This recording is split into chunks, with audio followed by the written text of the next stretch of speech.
রুমের দরজা খুলতেই আমার নজর পড়ল রেনু বিছানায় হেলান দিয়ে শুয়ে আছে একটা বেডশিট জড়িয়ে, আর ওর বস ওয়াশরুম থেকে বের হচ্ছে। আমাকে দেখে রেনু হতভম্ব হয়ে বলল, তুমি এখন এখানে কিভাবে? আমি কোল থেকে টিয়াকে নামিয়ে বললাম, যাও মামুনি, তুমি ফ্রেশ হয়ে নাও, আমি আসছি। মনে এক আকাশ দুঃখ নিয়ে মনে মনে ভাবলাম, আমার কি অন্য কোথাও থাকার কথা ছিল নাকি? নিজের বউ পরপুরুষের সাথে সময় কাটাবে আর আমি স্বামী হয়ে অন্যত্র সময় কাটাতে হবে? শান্ত গলায় ওকে প্রশ্ন করলাম, আমার কি অন্য কোথাও থাকার কথা ছিল? টিয়াকে স্কুল থেকে নিয়ে আসতে গিয়েছিলাম। রেনু কপালের ঘাম মুছতে মুছতে বলল, তোমাকে মেসেজ দিয়ে না বললাম আসার সময় বাজার করে নিয়ে আসতে?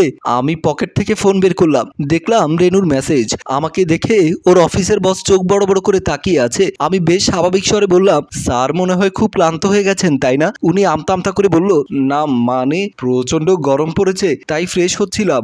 আপনারা কথা বলুন, আমি ছাদে যাচ্ছি। রেনু বলল, ছাদে কেন যাবে? আর তাছাড়া আমরা এখনই বের হব। হ্যাঁ বুঝেছি, ঠিক আছে, আমি বাজারটা করে আসি তাহলে। রেনুর বস কি করবে বুঝতে না পেরে রুম থেকে বেরিয়ে গেলেন। আমিও বার কি বলবো, তাই আমিও বেরিয়ে গেলাম। বেডরুমের দরজার বাইরে এসে দাঁড়িয়ে আছি। রেনু এসে বলল, না তোমাকে আর বাজারে যেতে হবে না। আর শোনো, রাতে আমি নাও আসতে পারি, তোমরা খেয়ে নিও। রাতে কোথায় থাকবে?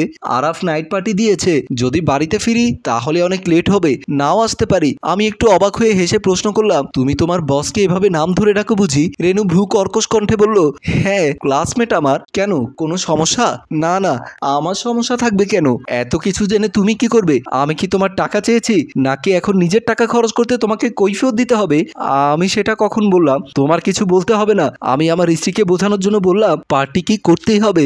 রেনু, আমাদের তো সংসার আছে, সেদিকে তোমার তো নজরই নেই। রেনু আমার দিকে আঙুল তুলে বলল, এই শোনো, আমার পার্সোনাল লাইফে একদম নাক গলাবে না। আমার ভাবতেই মাথায় আগুন ধরে যায়, বাবা মাই কার সাথে আমার বিয়ে দিয়েছে। এটা বলে রেনু আমাকে পাশ কাটিয়ে বেরিয়ে গেল। আমার জায়গায় অন্য কেউ হলে অনেক আগে ডিভোর্স হয়ে যেত। আমি আপাতত বসে বসে দিন কাটাচ্ছি। 2-3টে প্রকাশনীতে টুকটাক লেখালেখি করি, কেননা টিয়ার জন্মের সময় রেনুকে নিয়ে হসপিটালে ছোটাছুটিতে আমার চাকরিটা চলে যায়। এরপর অনেক জায়গায় চাকরির চেষ্টা করেছি, কিন্তু লাভ হয়নি। তবে আমার আর্থিক কোনো সমস্যা নেই। প্রতি মাসে ফ্ল্যাটের ভাড়ায় আসে 1.5 লাখ টাকার মতো। টুকটাক লেখালেখি করি শখের বসে। টিয়ার জন্মের পর রেনু একটা জব পেল। ব্যাস, তখন থেকে শুরু হলো সম্পর্কের ফাটল। যেই রেনু আমাকে ছাড়া 1 সেকেন্ড থাকতে পারতো না, সেই রেনু আমার থেকে ধীরে ধীরে কয়েক আলোকবর্ষ দূরে চলে গেল। আমি দাঁড়িয়ে ভাবলাম কিছুক্ষণ আগের কথা।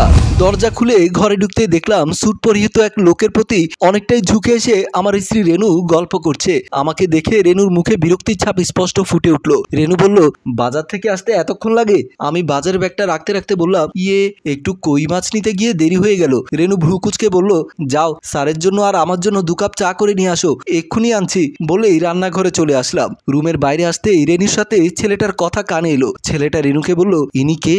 আমার স্ত্রী দীর্ঘশ্বাস ফেলে বলল, আমার স্বামী। ও মাই গড, আমি ভেবেছিলাম কাজের কেউ হয়তো। তোমার স্বামী আমাদের জন্য চা বানিয়ে আনবে, এটা কেমন কথা? তখন রেনু বলল, তুমি এসব নিয়ে ভেবো না, ওর কাজই হলো রান্না বান্না করা, বাড়ির কাজ করা। তবুও I think owner ego hurt হয়েছে।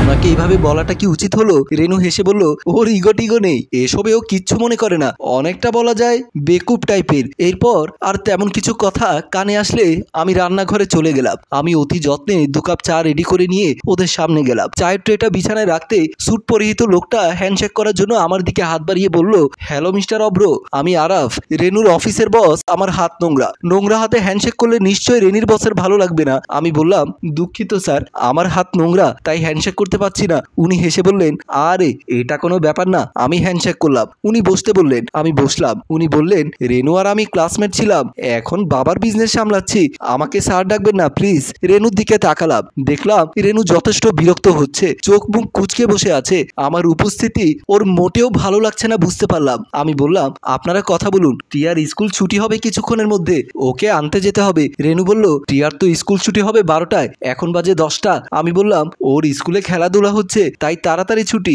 মনে ছিল না? এত কাজের চাপে মনে না থাকাই স্বাভাবিক। তোমরা বসো, কথা বলো, আমি যাই, দেরি হয়ে যাচ্ছে। আমি বেরিয়ে গেলাম। এতদিন টিয়ার মুখের দিকে তাকিয়ে চুপ করেছিলাম, চাইনি মেয়েটা মায়ের অভাবে বড় হোক, কিন্তু এখন সম্পর্কটা আর এগিয়ে নেওয়া সম্ভব না। টিয়া এসব দেখে বড় হলে ওর মধ্যেও এসব প্রবণতা দেখা যাবে। মোটামুটি একটা সিদ্ধান্তে আসলাম যে রেনুকে ডিভোর্স দেব। রাতে তখন টিয়াকে খাইয়ে ঘুম পাড়িয়ে দিয়েছি।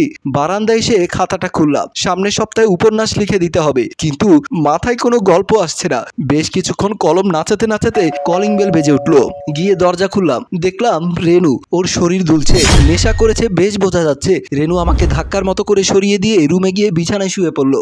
রেনুর পোশাক দেখে আমার নিজেরই লজ্জা লাগছে। আমি ওকে কোনো রকম সামনে নিয়ে বিছানায় গিয়ে শুয়ে দিলাম। পরের দিন সকালে টিয়াকে স্কুলের জন্য রেডি করে পাশের বাসে রিমা ভাবির কাছে দিয়ে দিলাম। দিয়ে এসে দেখি রেনু এখনো ঘুমিয়ে আছে। ওর শরীর ঝাঁকিয়ে ডাকতে রেনু ঘুম চোখে বিছানায় উঠে বসলো। উঠে বলল, এক কাপ চা করে নিয়ে আসো তো, মাথা ব্যথা করছে খুব। তাই আমি আর কিছু না বলে রান্নাঘরে চা করতে গেলাম। আমি চা নিয়ে এসে দেখি রেনু তৈরি হচ্ছে, ঠোঁটে গাঢ় লাল লিপস্টিক দিচ্ছে। আমি বললাম, কোথায় যাচ্ছ? অফিসে। কিন্তু আজ তো শনিবার। শনিবার তো তোমাদের অফিস বন্ধ থাকে তাই না? আমার ছুটি বলতে কিছু নেই, যখন তখন কাজ পড়ে যায়। আমি মুচকি এসে চা খাটে রাখতে রাখতে বললাম, কাজটা নিশ্চয়ই তোমার আরাফ স্যারের সাথে থাকে তাই না? কি বলতে চাচ্ছ তুমি? তুমি যা করে বেড়াচ্ছ তা আমার মুখে বলতেও ঘৃণা হয়। রেনু চায়ের কাপ মেঝেতে ছুঁড়ে ফেলে দিয়ে বলল, তাহলে আমার সাথে থাকতে বলেছে কে? ডিভোর্স দিয়ে দাও। তোমার মতো মানুষের সাথে থাকতে আমার দম বন্ধ লাগে। এরকম এক কথা দু কথা হতে হতে আমার মেজাজ প্রচন্ড বিগড়ে গেল। প্রচন্ড জোরে কয়েকটা চড়থাপ্পড় বসিয়ে দিলাম রেনুর গালে। রেনু যেন চিৎকারে ফেটে পড়েছে।